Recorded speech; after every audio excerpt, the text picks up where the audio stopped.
तो आज हम गणित की दुनिया में गहरी डुबकी लगाने वाले हैं। लेकिन घबराइए मत, हम कोई मुश्किल थ्योरम की बात नहीं करने वाली। हम बात करेंगे उन दो चीज़ों की जो रोज़ हमारी ज़िंदगी में कहीं ना कहीं आ ही जाती हैं, प्रतिशत और फ़ायदा नुकसान। जी, और इसके लिए हमारे पास जो स्रोत हैं वो भी बड़े दिलचस्प हैं।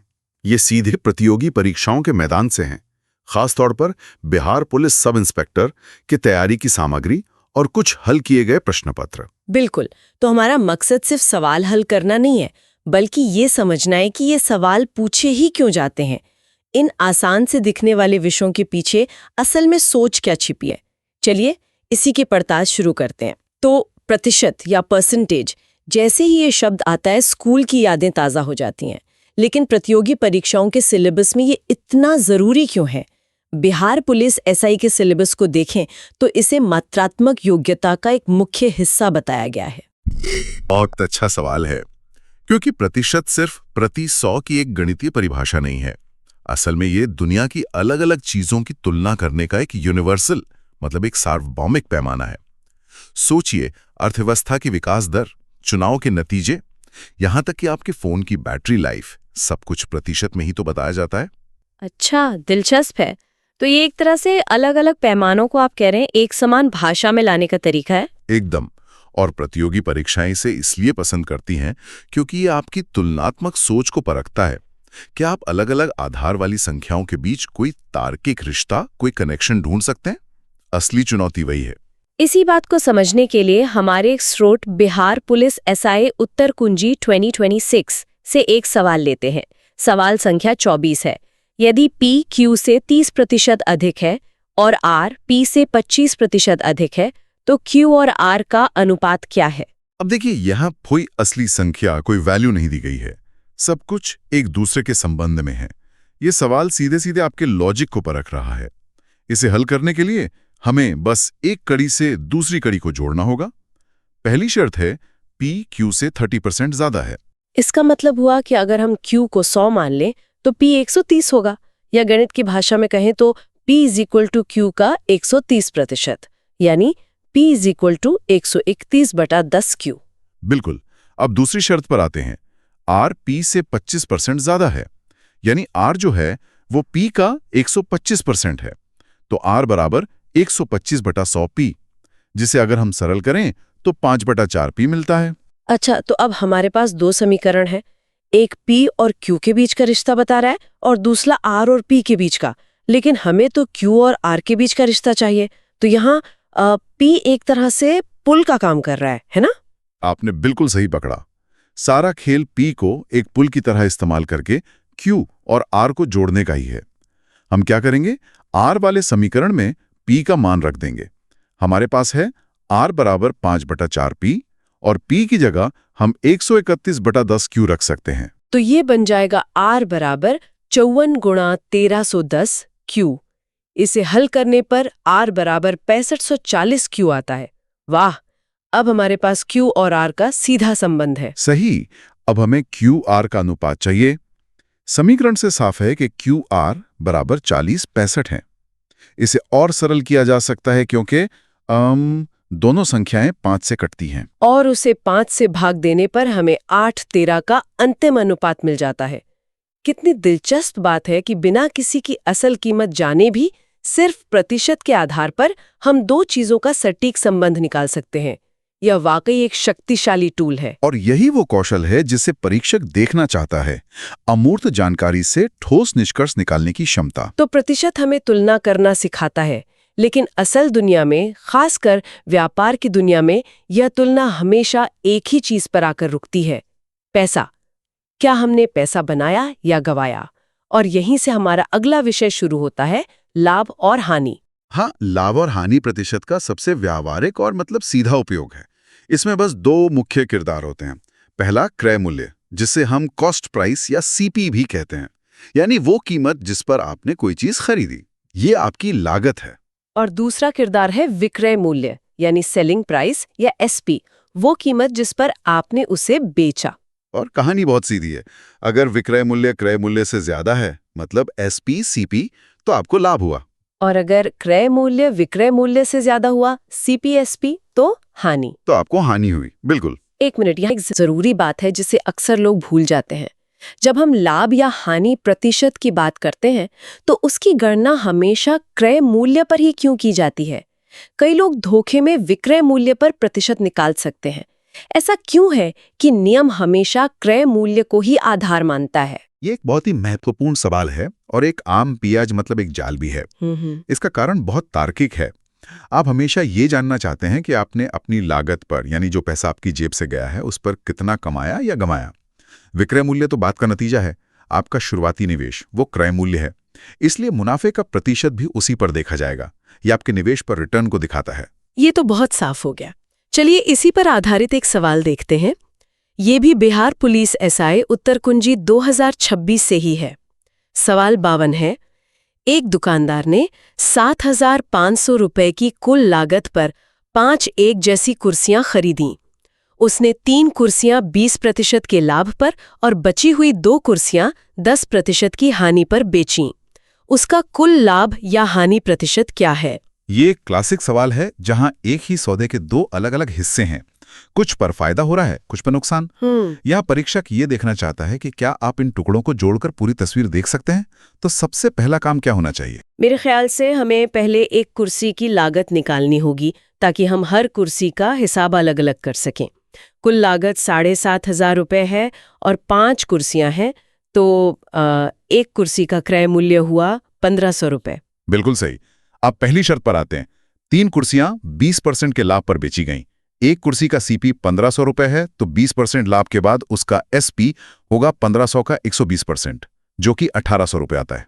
तो 3 कुर्सियों का कुल विक्रय मूल्य हुआ 3 गुणा 1,800 यानी 5,400 रुपए। यहां तक तो ठीक है। आप दूसरे हिस्से पर आते हैं। बची हुई 2 कुर्सियां 10% की हानि पर बेची गईं। एक कुर्सी का सीपी तो वही है 1,500 रुपए। 10% हानि का मतलब है कि उसे सीपी के 90% पर बेचा गया है। तो एक कुर्सी का एसपी हुआ 1,500 का 90% यानी 1,350 रुपए। और 2 कुर्सियों का कुल एसपी हो गया 2 गुणा 1,350 यानी 2,700 रुपए।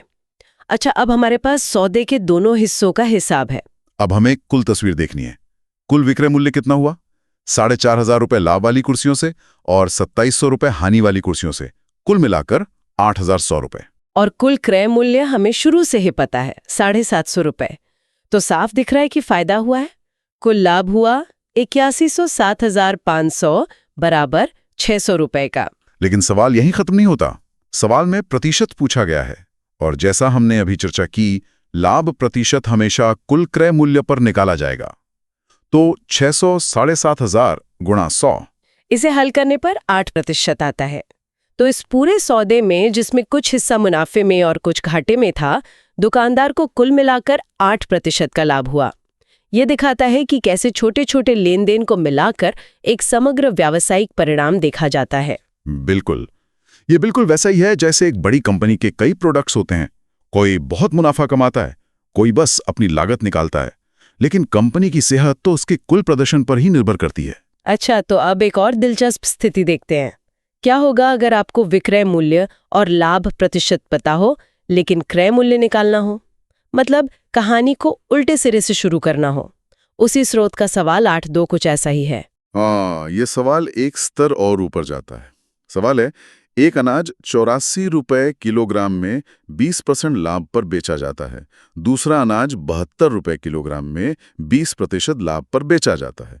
यदि इन्हें 3:2 के अनुपात में मिलाकर 78 रुपए किलोग्राम में बेचा जाए तो लाभ हानि प्रतिशत क्या है?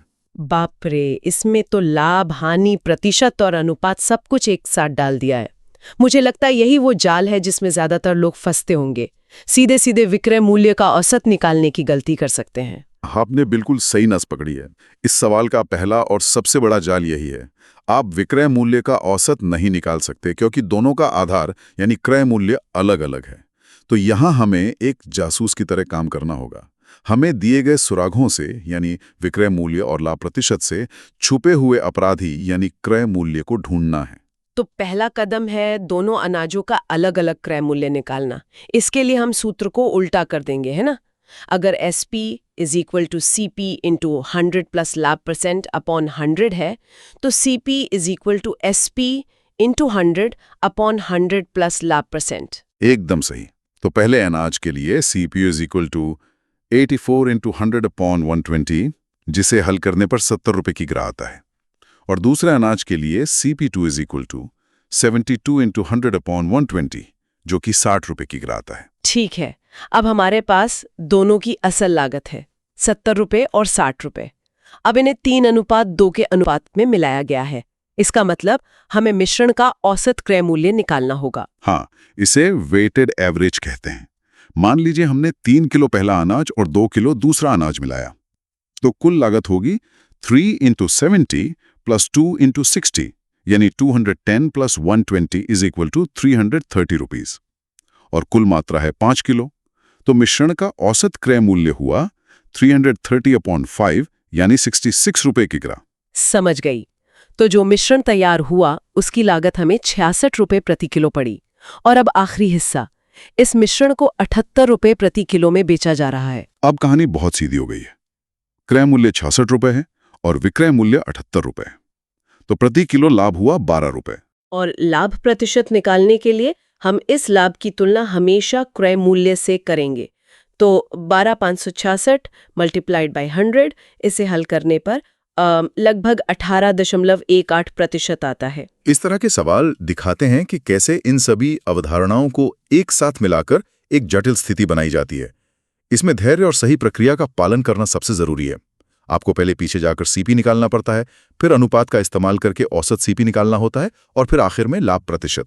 तो इन सब का क्या मतलब है? इन परीक्षा सामग्रियों से हमने देखा कि प्रतिशत और लाभ हानि जैसी अवधारणाएं सिर्फ स्कूल की गणित की किताबें बंद करने के साथ खत्म नहीं हो जाती हैं। ये असल में तार्किक सोच और समस्या को सुलझाने के वो औजार हैं जिनकी जरूरत कई पेशेवर भूमिकाओं में पड़ती है। ये बिल्कुल सही है, लेकिन पुलिस सब इंस्पेक्टर के काम के बारे में ही सोचिए। हो सकता है उसे अपराध के आंकड़ों का विश्लेषण करना पड़े। किस तरह के अपराध में पिछले साल की तुलना में 20% की बढ़ोतरी हुई है, या फिर संसाधनों का आवंटन करना हो। हमारे पास जो बजट है उसका 40% गश्त पर खर्च होगा, 30% जांच पड़ताल पर। यह सब प्रतिशत का ही तो खेल है। सही कहा। ये सिर्फ वित्तीय साक्षरता नहीं है, ये एक तरह की विश्लेषणात्मक साक्षरता है।